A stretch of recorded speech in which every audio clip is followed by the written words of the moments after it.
everybody. I am Irene Strakowski. I am the author and artist of a webcomic called Shaman Child, which can be found at shamanchildcomic.com. And today I am presenting a demo video of my process for one of the pages for said comic. So I have been wanting to do a video like this for a while. Something sharing my process for how I work, but I haven't really came across any material that was suitable for doing a video like this. And this page struck me as a good candidate because, as you can see, there's a lot going on. It's fairly interesting. I think it's not just a bunch of talking heads, and there are a lot of techniques I use in here that kind of sums up all the different techniques, the unique techniques that I have came up with to do this comic specifically. That sounds kind of stuck up, but that's not what I mean. There's some very special things that I've had to draw just for this comic that, it's not anything super innovative, but it's not standard. Anyways, so the program I'm using is Manga Studio. This version specifically is Manga Studio EX5, which at the time of this recording is the most current version of the program. Let's see, I'm recording this in January 2015, so yes, this is the most current version. It's a great program. Honestly, I really love it. I prefer it to Photoshop, actually, for almost doing anything. Probably save for vector work, and I have a lot of gripes actually with Manga Studio about its text functionalities. It really doesn't. It's not up to par for a program that's supposed to be for comics, and text is very important for comic artists. It really doesn't have enough functionalities programmed into it for that. But other than that, its painting capabilities, its painting algorithms, its brush tools, its effects, the inking is amazing. It's very smooth. It literally feels, it's probably as close to actually inking on pen and paper as you can get, without actually inking on pen and paper. You're inking on a screen. It feels really good. There's good splatter effects, there are 3D tools, there are perspective tools, and as far as, oh, that's a nice message. Yes, I was hungry. I went to eat ramen, I think. Yum. Where was I? Oh yeah, perspective tools and 3D. So, I don't personally use Manga Studio's 3D tools at all. I haven't tried it yet, but I've looked to see what they have, and I've seen 3D figures in different poses. I don't know if they're actually, you can customize the poses, but just the fact that there are 3D figures available, I can see how that would definitely speed things up for a lot of people. By the way, this video is sped up something like 3,000 times. This entire thing took about something like 5 or 6 hours, just to give you an idea of how slow I actually am. I am not that fast. This video makes it look like I work really fast, which is great, but I don't actually work so fast. Makes me look like I'm really good at what I'm doing. Well, as you can see, I actually don't have perspective lines for everything really drawn out, and that's because this is kind of a straight-on shot. All the vertical perspective lines are all parallel. They go straight up and down, which is, it's really convenient, though, like I said, not as complicated as it looks. The one thing that I do that bothers me with Manga Studio is when you know in Photoshop, when you press Shift and draw downwards, the program will automatically give you a straight line that's vertical to your screen. Manga Studio doesn't do that. What I do like is if you see me drawing the straight lines here, I'm pressing Shift and it drags the line straight across. I make a dot first of all. I make a dot with my pen tool, and then you hold shift, and then you make another dot, and Manga Studio will drag a line across those 2 points for you, and you can actually see where the line will cross, which I think is very useful, because it does, Photoshop doesn't really do that. What was that? Why did I draw a stick figure? I have no idea. Okay, anyways, I'm getting distracted. Photoshop doesn't do that, and that I find is very useful. It saves me a lot of going back and correcting mistakes. But I don't like that for some reason I can't draw a perfect vertical line in Manga Studio. It's kind of really annoying. So again, I don't really have everything penciled out very tightly for this background image. I'm kind of just winging it, kind of drawing whatever I feel would look good as I go. But I can do that because I haven't been drawing this for a long time. This is only the end of chapter 1, but I feel very familiar with this environment. And actually, funny thing, this comic is set in a small, I guess, fishing village or a seaside town called Yara. I've based a lot of the architecture basically on the Taiwan coast, which I'm from Taiwan, so it's kind of drawing what I know, and it makes things very easy. So now everyone knows.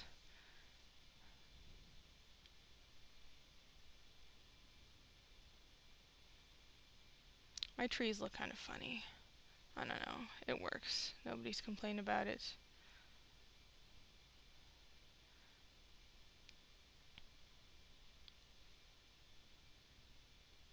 So quick note, as I draw, I'm being very conscious to make the lines in the foreground a lot thicker than everything in the background. And that's a pretty well-known perspective trick for artists that work with ink a lot. So if you can see like the trees that are at the bottom of the page, which I don't think you can see right now, but they're like the ones that are very close to you, that are in front of that little staircase to the right, their lines are probably like 5 or 6 times thicker than that hill way in the background. So that really helps push the depth for a black and white drawing, because if all you have to convey space and form is line, if you're painting, you can use color, you can use atmosphere perspective, because as anyone who studies art knows, or if you just pay more attention to your surroundings, photography and whatever, it's obvious if you've noticed things in the foreground, the further away things are from you, the bluer or the less saturated they will usually be, and of course that's because of the sky on Earth is blue, chemical reactions, whatever. It's an illusion that our brain usually will normally register something as, oh, that's further away if the lines, if it's less defined, basically. So you can mimic that effect when you're doing line work by just using thinner lines, or I do some more, I kind of push it further later on. I throw like a light white gradient over all my ink work. So, but you'll see that later. Oh, I'm zooming in way too much right now. I have a problem with that. I always go into detail way too much. Like, see, I don't need to do all those tree branches behind that damn temple. Nobody is going to fucking see that. Okay. Am I allowed to swear on this? I don't. We'll see. See if anybody yells at me.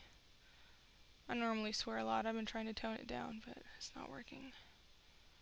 So trees, all the trees. Oh, we're already about halfway through. That's not so bad. By the way, I'm speaking to a voice recorder as I watch a QuickTime that I rendered out real quick for this. Oh, look, now I'm lightening up the detail around the temple, because if you can see, the temple is a very important focal point as well. It's probably the secondary focal point after our character at the bottom, of course, but it was getting way too busy. Like, those tree branches look good, but for the sake of drawing the reader's eye to the right direction and making it readable as a temple, I needed to lighten up on those tree branches because it was starting to it was turning into this huge glob just because it's so far away, and especially if when I add shading on later, I know it's not going to read clearly. So always be aware of how things balance out in your image. Like me, I like detailing a lot, as you can see. Now, half the rest of this entire video is just going to be me going into, zooming in to like 400% and adding tiny little hatch lines to exactly, look at that. All this shit that nobody is actually going to really notice. But I think it adds charm and realism to a drawing, and no one has really complained about it, so I'm going to keep on doing it. I like detail. But it's also important to not go too far, and that's that's probably the biggest thing that I learned in art school, other than how to make money and working in the industry and connections, blah blah. It's drawing wise, that was a huge lesson I had to learn. Is you don't have to show everything, and especially in comics, the story takes precedence. Even in illustration, you're trying to um, express. So you want the reader. You're not just drawing for yourself. You're trying to express something with this image. You want to guide the reader and draw their eye to the right points and give them the right information. It's called communication arts. Sequential art and illustration. That's all part of communication arts. And I guess animation as well, is telling a story. So it's not just drawing an image or drawing something that's exactly like life. That's only the first step of doing communication arts. It's you also have to learn how to communicate your ideas. Did that make sense? I hope that made sense. I don't know what I'm talking about. But there are a lot of things to keep in mind, and I don't think a lot of people don't really realize that when you look at a comic or an illustration, that it's not just drawing skill. It's also understanding. It's seeing a piece from someone else's perspective, or understanding how another person will look at what you're drawing. Okay, so now I'm throwing on some shading. The ink work is finally done, and this part is really boring. It's like doing flats and coloring, which I absolutely hate. It's basically like filling in colors in a color book, but you gotta do it. So the technique I use here, I kind of just open a new layer and I use pure black. I'm still using my inking pens. I don't use any brush pens or anything. And I set the actual opacity of the layer down lower to say I have notes. Like I remember my main character, that girl, that kind of tan girl, her skin is always 20%, her eyes are 30%. So for a bunch of other things, I kind of play around with the percentage of the grays as I go for a lot of objects. But generally, that's how I throw on shades. I don't use screen tones because it has a nice feel. It has a nice classic comic feel, but I'm worried about printing, and even though printing nowadays is pretty good, I feel it's unnecessary for me to go to the lengths of throwing on screen tone texture over everything, which I like how versatile and smooth just plain gray looks. So as you can see, I am painting with just a couple of gray layers. Even though it's just ink work, especially because it's just ink work, I definitely have to keep in mind the shape of the form. Everything has to work in 3D. I am thinking in 3 dimensions right now, like the form of the sand on the beach, and how all the trees and the plants, where their shadows would be, because you want it to be it's not realistic, but you want it to be believable within that world, and you want it to make sense, or you're going to distract the viewer and it's going to draw them out of the story.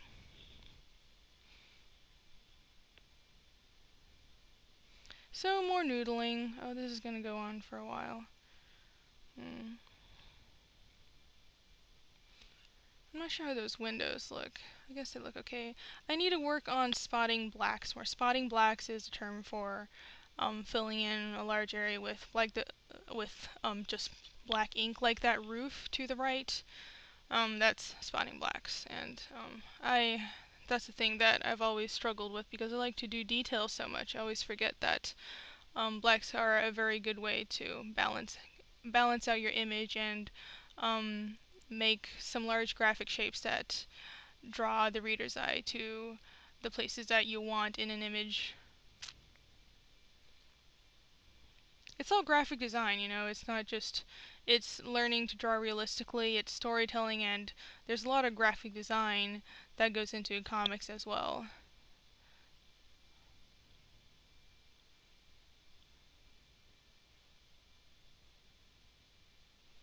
So the shading style that I go for this comic is it's basically a lot like animation cell shading, but just in black and white because I don't have time to do color, and as I've said, has already taken me forever. And now I have those little spirit things. This story is about a shaman apprentice who can see like nature spirits. So those things that are flying around that don't look like real animals, they're spirits. They're not real animals. And they're slightly translucent. I'm going to push the effect a little more later. Oh, what am I doing with that? That staircase was a pain in the butt. So I added a little white glow to those spirits as well to make them look more ethereal. And now is text time. Oh, and what I do with the text, that's the page before actually I had it open for reference. What I do for the text, I throw down just a plain white layer over all my art when I'm done with it so I can see the input of the text, of the black text, and I can place it correctly. And now I'm noodling again, going back to fix that stupid bird. But no, that does look better, so it's fine. One great thing, going back to why Manga Studio is really great for text, is if you type a little paragraph like you can see now, and you draw the text tool, the speech bubble tool around it, it automatically parents the text to it, which is fantastic. You don't have to manually place it. You can just grab it and move the whole thing, and those little speech bubble tails, they're kind of like they're nested within the larger object of the entire speech bubble. So if you can see the way that I'm transforming and moving everything, you can use different pointer tools to click on either the entire speech bubble set or detail select just the text or just that one tail or just that one bubble. And that is it. This page and this demo is now complete. Um, if you liked what you saw in this video, please check out my webcomic at shamanchildcomic.com. It is not updated very often, but it is slowly but surely getting done. I am Irene Strakowski. More of my work can be found at reeniedraws.com, or you can follow me on Instagram or Twitter or Tumblr at reeniedraws. I hope you enjoyed this video, and thank you for watching!